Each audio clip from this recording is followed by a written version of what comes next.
Joining me live now, the Shadow Foreign Affairs Minister, Simon Birmingham. Thank you for your time. What has happened to Israel? Obviously, attacks that have been condemned. Does this mean they are entitled to retaliate, or should they show restraint? Tom, it's good to be with you. These attacks are deserving of the strongest condemnation. Iran has clearly engaged in unprecedented attacks against Israel.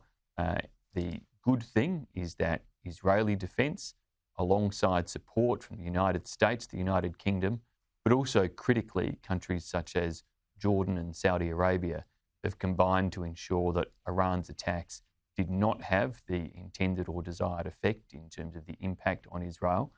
But that doesn't change the reality that Israel was subjected to an unprecedented attack from Iran, who are also the sponsors of terrorist activities such as Hamas's October 7 attacks on Israel, along with the Hezbollah attacks from the north into Israel, along with the Houthi rebels' attacks in Is it important, though, to delineate? Global shipping. Yes, condemnation. You've made that clear.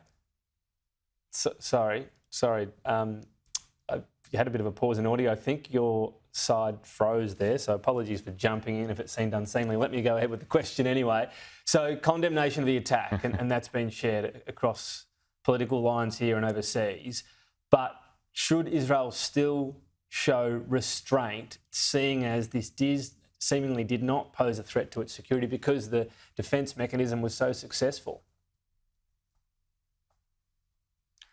Tom, a couple of things there. Firstly, we should be clear in standing with Israel, in our explicit support for Israel. And I think we have seen that clearly from President Biden, from other G7 leaders. It hasn't been as clear from the Albanese government, and I would call on them to be explicit in stating that they stand with and support Israel against these attacks and in their right to self-defence. Of course, none of us wish to see a broader conflict ensue.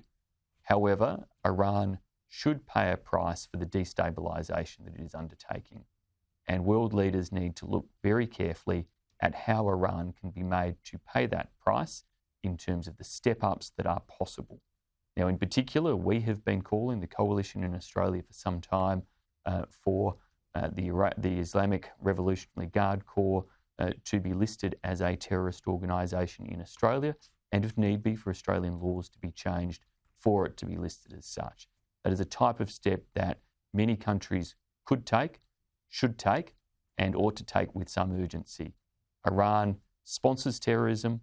It behaves through the IRGC like a terrorist organisation. It, of course, wields that not just against Israel or against others in the region with whom they disagree. It wields that against its own people in the oppressive regime that operates within Iran too. And those types of steps and actions should absolutely be contemplated across the world in terms of a strong response.